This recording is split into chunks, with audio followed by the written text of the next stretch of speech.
Pemirsa, rasa nyeri pada pinggang ataupun rasa kebas, kadang-kadang rasa kesemutan pada pinggang, kadang-kadang kita anggap hal sepele, tapi bisa jadi adalah tanda-tanda penyempitan dari saraf atau yang kita sebut HNP dan perlu kita waspadai. Nah, di Hidup Sehat Plus kali ini saya Dr. Ekles akan berbincang dengan Dr. Lilir Amalis, spesialis saraf.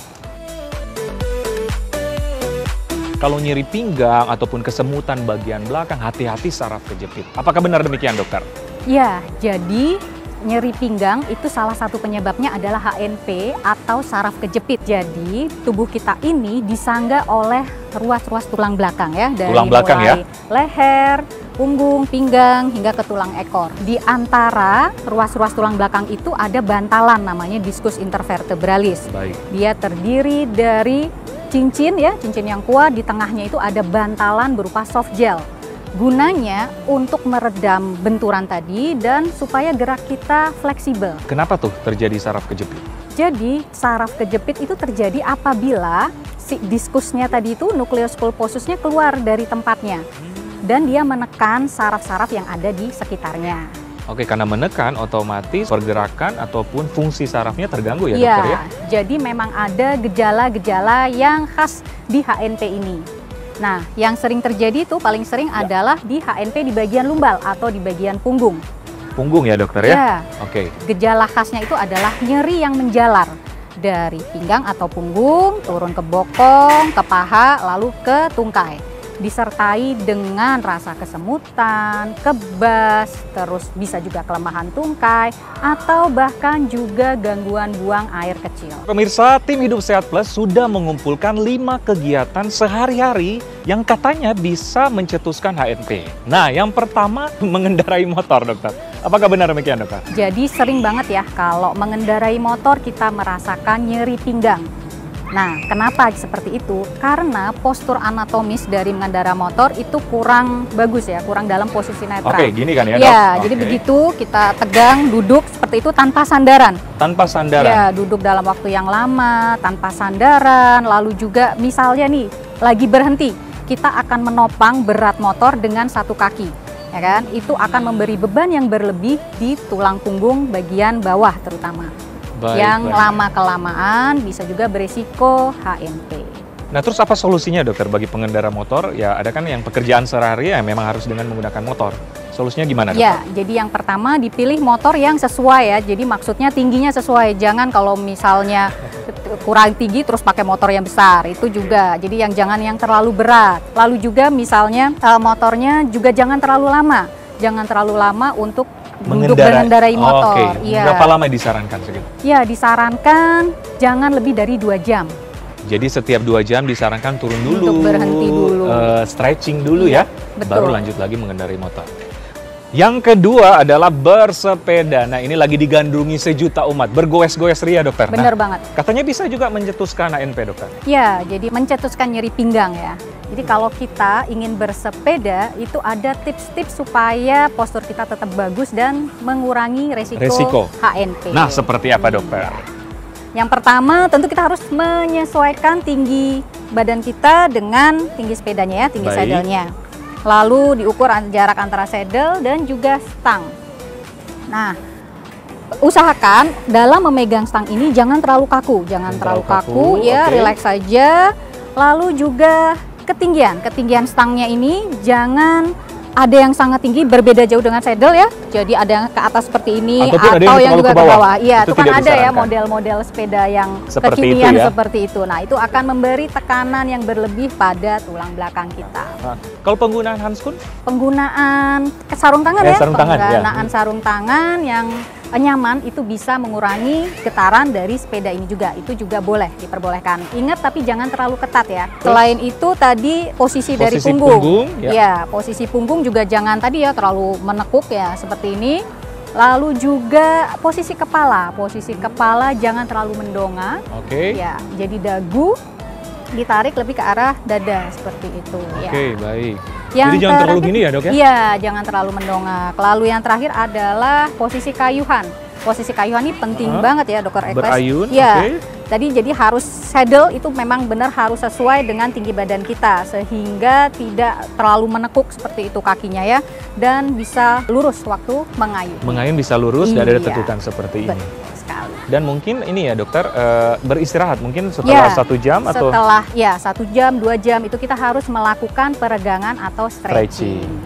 Yang ketiga adalah mengangkat galon. Nah, gimana tuh dok? Kadang kan nggak terhindarkan ya mengangkat galon ini. Karena kalau misalnya kita sampai salah postur untuk mengangkat galon ini, tentu akan memberikan tekanan yang luar biasa pada punggung belakang kita. Oke. Nah, itu bisa mengakibatkan tadi saraf terjepit ya kalau salah mengangkat. Nah, saya contohin aja Contohnya nih dok, Oke. gimana dokter? Jadi kalau kita mau mengangkat benda yang berat, kita harus posisinya berlutut dulu. Oke, berlutut.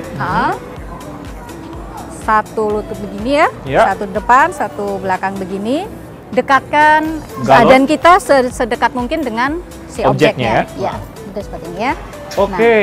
Lalu dipeluk seperti ini. Dipeluk. Ya. Lalu kalau bisa diangkat seperti ini dan menggunakan kekuatan dari tungkai. Jangan menggunakan kekuatan dari punggung kita. Tungkai. Jadi artinya Ya. kaki. Ya. Ya. Yang paling penting juga jangan memutar. Jangan memutar punggung kita. Nah, jadi kita harus memutar kaki kita seperti ini. Jangan begini maksudnya ya, karena ini akan mencederai tulang belakang kita. Nah, ini yang perlu kita perhatikan. Kadang ini kegiatan sehari-hari di rumah, ibu-ibu apalagi kadang-kadang main angkat aja ya. Ya, betul. Tiba-tiba sakit pinggang atau kesemutan di bagian pinggang ya. Satu lagi yang bisa dilakukan adalah dengan jongkok. Jadi jangan seperti ini. Ini adalah posisi yang salah. Jadi ya. kalau begini Itu salah. Salah. Oke. Pasti akan Ya. mengenai saraf tulang belakang kita. Yang benar adalah posisinya jongkok. Dan tulang punggung kita tetap lurus, ya. Lalu diangkat. Nah, seperti ini. Ingat gunakan kekuatan dari tungkai. Ya. Dan jangan digerakin. Ya, ke kiri jangan atau gerakan kanan. memutar. Kalaupun mau kiri kanan, kakinya Harus yang kakinya memutar. yang berputar ya. Nah, harus diingat tuh, apalagi para ibu-ibu di rumah tuh, yang main angkat aja ya dok ya. Yang keempat adalah menyandang tas. Menyandang tas apalagi yang berat itu bisa mengakibatkan nyeri pinggang. Nah, yang benar adalah harus dua-duanya dok. Jadi tidak boleh cuman menyandang tas di salah satu bahu. Oke, kadang-kadang kita kan salah satu aja nih, kayak gini. Itu sebenarnya tidak itu. disarankan ya? Betul sekali, itu akan menyebabkan tekanan yang berlebih ya di tulang punggung kita. Oke, baik. Jadi bagusan dua gini dokter? Ya, betul. Dua gitu, atau yang lebih baik lagi ditarik. Kayak troli. Oke. Jadi lebih baik lagi ditarik? Ya. Ini nggak ada beban apapun Nggak ya? ada beban apapun. Ini solusinya ya. Nah, yang sudah terlanjur nih memiliki tas yang diselempang ataupun memakai satu bagian tertentu, itu gimana dokter sarannya? Ada pilihan lagi nih kita untuk memperkuat otot-otot namanya core muscles ya. Jadi otot di bagian perut, di punggung dan di bokong itu ada latihannya. Jadi stretching, penguatan otot supaya tidak mudah cedera. Tidak mudah cedera. Dan atau bisakah dokter misalnya kan 5 menit sebelah terus pindah lagi 5 menit sebelah, itu dibenarkan atau gimana? Nggak bisa seperti itu. Memang baiknya memang harus dua-duanya ya. Satu lagi yang penting adalah pemakaian sepatu. Oh, itu partnernya tas tuh. Nah, Apalagi pada itu dia. wanita ya. Bener. Nah, gimana dokter? Jadi diusahakan jangan pakai heels apalagi yang tinggi. Jadi lebih baik sepatunya yang flat karena akan memberi beban juga kan yang berlebih dari betis sampai hingga ke punggung. Apalagi bagi para wanita yang bekerja di kantoran yang harus diwajibkan memakai heels nih, solusinya seperti apa? Bagi yang sering pakai heels, setiap 1 jam sarannya adalah dilepas dulu biar Stretching ya, kita dokter? bisa stretching. Saya setuju. Nah, selain itu juga bila di meja dilepas aja, sudah di meja kantor dilepas agar kakinya bisa flat, bisa Oke. menyentuh lantai. Jadi sambil kerja mungkin sepatunya bisa dilepas supaya menyentuh lantai yang rata. Yang kelima adalah menyetir mobil. Kita tahu bersama, apalagi kita hidup di kota-kota besar kayak Jakarta, menyetir mobil ini adalah kegiatan keseharian yang kadang-kadang lama dokter, Betul macet banget. dan sebagainya. Macet di Jakarta ini ya. Iya. Gimana dokter? Ya, jadi yang paling penting pertama tetap ya tinggi kursi dan jarak kemudi di antara Oke. kaki ya. Nah, kaki dengan gas dan Gas remnya, dan kopling dan lain-lain ya. Iya, betul. Nah, pertama adalah posisi tangan. Posisi tangan seperti apa, dokter? tangan boleh nih ya, yang penting nyaman. Tadi ini siku menekuk 120 derajat. Gini, jangan terlalu gini ya, Iya, berarti ya? betul. Oke, Jadi seperti posisinya ini. rileks saja. Baik. Lalu juga posisi tangan ada di jam 10 dan jam 2 atau bisa juga jam 4 dan jam 8.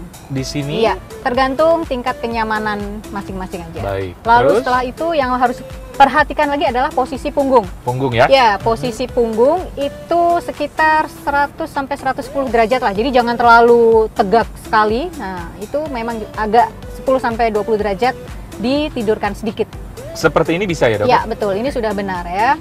Nah, yang paling penting bisa juga ditambahkan bantal kecil untuk di punggungnya, untuk Oke, menyangga punggung. Baik, Nah, baik. agar kelengkungan tulang punggung tetap terjaga. Oke. Jadi memang posisi idealnya mungkin yang masyarakat ingin tahu tetap harus ada lengkung dikit ya di bagian Iya, punggung ya. Betul, betul. Jadi kan ada ya back itu ya, back Iya. support itu. Kita bisa beli itu. Kalau di leher ada kan yang untuk bantalan leher, dokter? Ya, itu Bisa tergantung juga? kenyamanan. Ya, boleh. Yang senyamannya aja, jadi jangan terlalu menekuk begini juga ya, karena tidak baik untuk tulang leher. Tiap 2 jam kita harus stretching. Stretching, mengendurkan otot-otot ya, mulai dari leher, bahu, dan juga kaki. Oke, nah seperti itu tips apalagi bagi para pemirsa yang berada tinggalnya di kota kayak Jakarta yang Betul. sehari-hari harus nyetir ya, dokter ya. Baik, dokter Lilir, gimana sih penanganan pertama ya? Mungkin kalau kita sedang berada di rumah yang boleh kita lakukan sebagai orang awam. Jadi ada nih rest ya, jadi R-nya itu rest. Kita harus mengistirahatkan bagian yang nyeri. Lalu I, jadi di ice, dikompres dingin. Jadi dalam 48 jam pertama kita kompres Dingin ya? Iya, Baik. selama 15 menit bisa sampai 5-8 kali sehari. Oh, Seperti itu dikompres ya. Lalu juga dibebat. Jadi bagian yang nyeri itu bisa dibebat atau pakai korset. oke. Korset lumbal korset itu Benar-benar. ya. Korset untuk saraf kejepit. Lalu juga kaki bisa dielevasi. Jadi diangkat setinggi sekitar 30 derajat, bisa disangga dengan bantal. Kalau keadaan tidak sembuh, kapan harus ke dokter? Jadi memang ada kalanya memang harus ke dokter, yaitu yang pertama apabila nyeri terjadi setelah jatuh atau kecelakaan. Memang nyeri hebat seperti itu harus segera ke dokter. Lalu nyeri yang semakin memberat, tidak sembuh dalam 2 minggu, Baik. nah itu juga harus ke dokter. Dan apabila disertai dengan gejala lain seperti kesemutan, kebas, rasa tersetrum ya di tungkai, ada kelemahan, dan juga misalnya ada demam, ya disertai dengan demam, lalu gangguan berkemih, gangguan buang air kecil, dan juga penurunan berat badan tanpa sebab yang jelas, itu bisa juga. Nah, itu tanda-tanda berarti kita harus waspada dan harus segera ke dokter ya atau tenaga medis terdekat. Nah, pemirsa, itulah bincang sehat saya bersama Dr. Lilir, spesialis saraf untuk Hidup Sehat Plus.